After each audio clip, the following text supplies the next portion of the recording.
आज मैं अरण्य कांड का 60वां सर्ग सुनाती हूँ, जिसमें श्री राम का विलाप करते हुए वृक्षों और पशुओं से सीता का पता पूछना, भ्रांत होकर रोना और बारंबार उनकी खोज करना है। आश्रम की ओर आते समय श्री राम की बाएं आंख की नीचे वाली पलक जोर जोर से फड़कने लगी। श्री राम चलते चलते लड़खड़ा गए और उनके शरीर में कंप होने लगा। बारंबार इन अपशगुनों को देखकर वे कहने लगे, क्या सीता सकुशल होगी? सीता को देखने के लिए उत्कंठित हो वे बड़ी उतावली के साथ आश्रम पर गए। वहां कुटिया सोनी देख उनका मन अत्यंत उद्विग्न हो उठा। रघुनंदन बड़े वेग से इधर उधर चक्कर लगाने और हाथ पैर चलाने लगे। उन्होंने वहां जहां तहां बनी हुई एक एक पर्णशाला को चारों ओर से देख डाला, किंतु उस समय उसे सीता से सो नहीं पाया।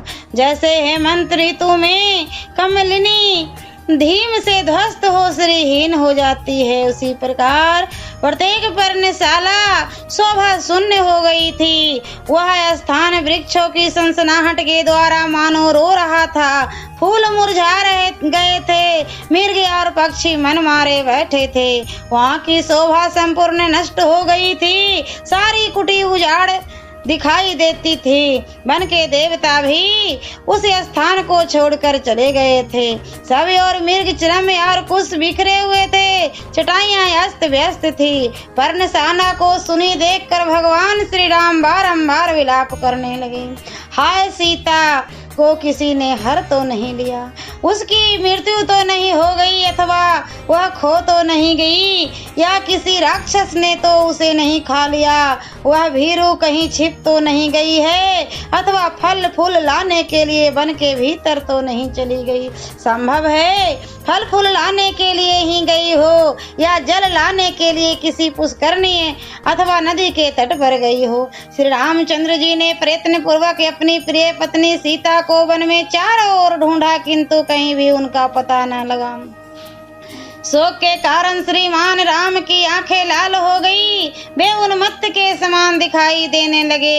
एक वृक्ष से दूसरे वृक्ष के पास दौड़ते हुए वे पर्वतों, नदियों और नदों के किनारे घूमने लगे। शोक से समुद्र में डूबे हुए श्री रामचंद्र जी विलाप करते करते वृक्षों से पूछने लगे, कदम मेरी प्रिया सीता तुम्हारे पुष्प से बहुत प्रेम करती थी, क्या वह यहाँ है?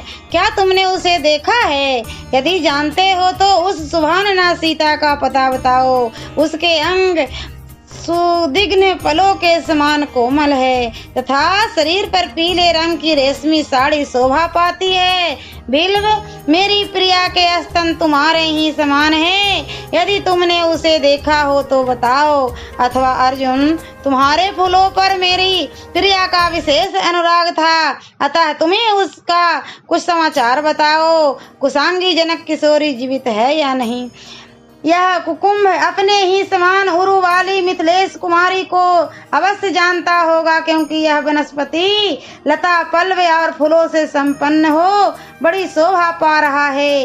कुकुम्भ, तुम सब वृक्षों में श्रेष्ठ हो, क्योंकि ये भ्रमर तुम्हारे समीप आकर अपने झंकोरों द्वारा तुम्हारा यशोगान करते हैं।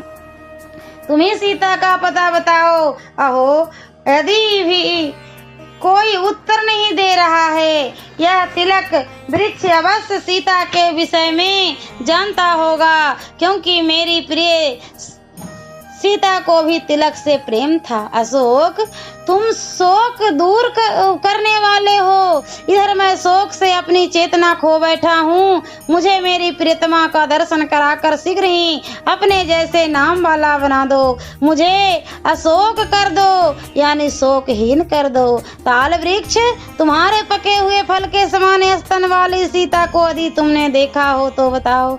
यदि मुझ पर तुम्हें दया आती हो तो उस सुंदरी के विषय में अवश्य कुछ कहो। जामुन जमुनंद स्वर्ण के समान कांति वाली मेरी प्रिया यदि तुम्हारी दृष्टि में पड़ी हो, यदि तुम उसके विषय में कुछ जानते हो तो निशंक होकर मुझे बताओ।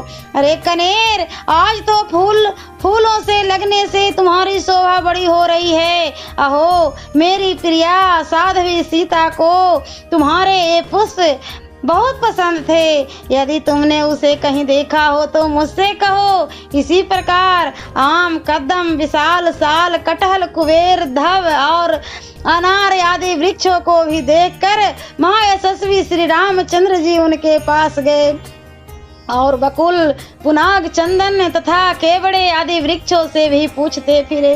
उस समय वे वन में पागल की तरह इधर उधर भटकते दिखाई देते थे। अपने सामने हिरन को देखकर वे बोले, मृग अथवा तुम ही बताओ। मृग नैनी मैथिली को जानते हो, मेरी प्रिया की दृष्टि भी तुम हिरनों की सी थी, अतः संभव है वह हिरनियों के साथ हो। श्रेष्ठ गजराज, तुम्हारी सूंड के समान ही जिसके दोनों उरु हैं, उस सीता को संभवतः तुमने देखा होगा। मालूम होता है तुम्हें उसका पता विदित हो, अतः बताओ वह कहाँ है। व्याघ्र, यदि तुमने मेरी प्रिया चंद्रमुखी मैथिली को देखा हो तो निसंकोच होकर बताओ मुझे, तुम्हें कोई भय नहीं होगा। प्रिय, क्यों भागी जा रही हो? कमल लोचने, निश्चय ही मैंने तुम्हें देख लिया है। मने इनको भ्रम हुआ श्री राम जी को कि सीता उधर भागकर छिप रही है। तब बोले कि प्रिय, क्यों भाग रही हो? कमल लोचने, निश्चय ही मैंने तुम्हें देख लिया है। तुम वृक्षों की ओट में अपने आप को छिपाकर मुझसे बात क्यों नहीं करती हो? बराहरो हे, ठहरो ठहरो, क्या तुम्हें मुझ पर दया नहीं आती? अधिक हास परिहास करने का तुम्हारा स्वभाव हो तो नहीं रहा था, फिर किस लिए मेरी उपेक्षा करती हो? सुंदरी, पीली रेशमी साड़ी से ही तुम कहाँ हो यह सूचना मिल जाती है, भागी जाती हो तो भी मैंने तुम्हें देख लिया है।